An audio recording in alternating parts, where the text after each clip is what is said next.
Beacon of Hope presents the Lamentations of Job. Job was a man who feared God and turned away from evil. He was the greatest man in all the East, blessed with great wealth. 7,000 sheep, 3,000 camels, 500 yoke of oxen, 500 donkeys, and many servants. He also had a large family, with 7 sons and 3 daughters. Job was righteous, offering sacrifices for his children regularly, thinking, "It may be that my sons have sinned and cursed God in their hearts." But one day, a disaster like no other struck his life. As Job sat in his house, a servant ran to him, breathless and trembling. "Master," he cried, "the oxen were plowing, and the donkeys were feeding beside them when the Sabeans attacked and took them away. They have killed all your servants with the sword, and I alone have escaped to tell you." While he was still speaking, another servant rushed in, his face filled with terror. "Master, fire from God fell from the heavens and burned up the sheep and the servants. They are all gone, consumed in flames. I alone have escaped to tell you."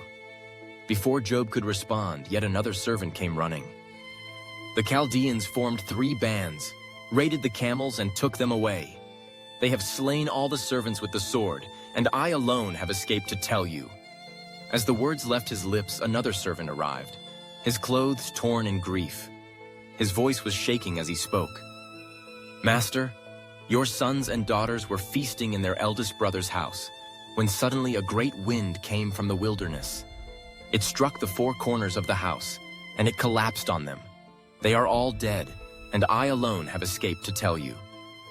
Even in his sorrow, Job did not sin by blaming God. But his suffering was not yet over. Later, Satan afflicted Job with painful sores from the soles of his feet to the top of his head. He sat among the ashes, scraping his sores with a piece of broken pottery. His wife, seeing his misery, said, "Dost thou still retain thine integrity? Curse God and die." Then 3 of his friends, Eliphaz, Bildad, and Zophar, came to visit him. When they saw Job from a distance, they barely recognized him. They wept aloud, tore their robes, and sat with him on the ground for 7 days and 7 nights, saying nothing, for they saw his suffering was very great. At last, Job could hold back his pain no longer, and he opened his mouth to lament. Job tore his robe, shaved his head, and fell to the ground in grief. He cried out, "I came into this world with nothing, and I will leave with nothing. The Lord gave, and the Lord has taken away. Blessed be the name of the Lord. Shall we accept only good from God and not trouble? Let the day of my birth be erased, and the night when I was conceived be forgotten.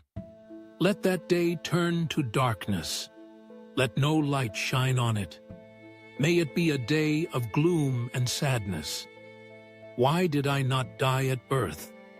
Why was I not stillborn, like a baby who never took a breath? Why is life given to those who suffer, to those who long for death, but it does not come? What I feared has come upon me. What I dreaded has happened. I have no peace, no rest, only trouble. If only my suffering could be weighed, it would be heavier than the sand of the sea. The arrows of the Almighty pierce me. My spirit is full of his anger. What strength do I have that I should still hope? My days pass quickly and end in despair. I cannot keep silent. I will speak from my broken heart. I will say to God, "Do not punish me without reason, but show me what I have done wrong. Does it please you to harm me, to reject the work of your hands while you bless the plans of the wicked? Your hands made me and shaped me. Now you turn to destroy me.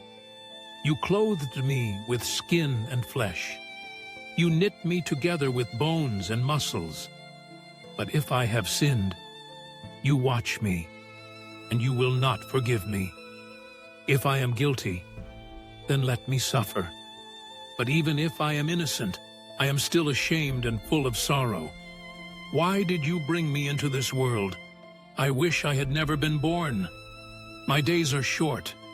Leave me alone, that I may have a little peace before I go to the place of no return. the land of darkness and deep shadow. How can anyone be right before God? If a person wanted to argue with him, he could not answer even one of God's questions. His wisdom is great, and his power is mighty. He shakes the earth and moves the mountains. He commands the sun, and it does not shine. Even if I were innocent, I could not answer him. I could only beg for mercy. He crushes me in a storm and multiplies my suffering without cause. If I try to cleanse myself, he throws me into the mud. If only there were someone to stand between us, someone to bring us together, someone to remove God's punishment from me so that I would not be afraid. But as it is, I cannot speak to him. Life is short and full of trouble. People spring up like flowers and wither away. A tree has hope if it is cut down. It can grow again. But when a man dies, he is gone. If someone dies, will they live again? My days pass quickly, and I have no hope. If only you would hide me in the grave and remember me when your anger has passed. Will you call me again? But instead, you count every step I take. You do not forgive my sins. You destroy my hope. You overpower me, and I am no more. Then the Lord answered Job out of the whirlwind and said, Who is this that speaks without understanding, making my plans seem unclear? Stand up like a man and prepare yourself, because I am going to question you, and you must answer me. Where were you when I laid the foundations of the earth? Tell me if you have understanding. Do you know who determined its measurements, or who stretched the measuring line across it? What is it set upon? Who placed its cornerstone, while the morning stars sang together and all the angels shouted for joy? Have you ever commanded the morning to appear in your lifetime? Have you entered the storehouses where the snow is kept? Do you know the path of the light and how it spreads the east wind across the earth? Can you control the beautiful cluster of Pleiades or loosen the cords of Orion? Do you understand the laws of the heavens? Can you bring their rule down to earth? Do you provide the lion's prey? Who gives food to the raven when its young cry out to God? Did you give the peacock its splendid feathers? Does the eagle soar at your command and build its nest high above? Can you catch Leviathan with a hook?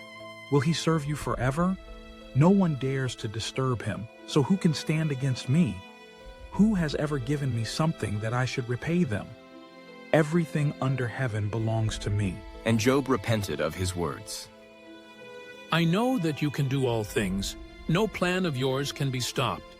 You asked, Who is this who speaks without knowledge? Surely I spoke of things I did not understand. My ears had heard of you, but now my eyes have seen you.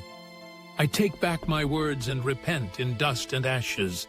And the Lord blessed Job again, giving him twice as much as before. His last days were more blessed than his first, and he lived a long and full life.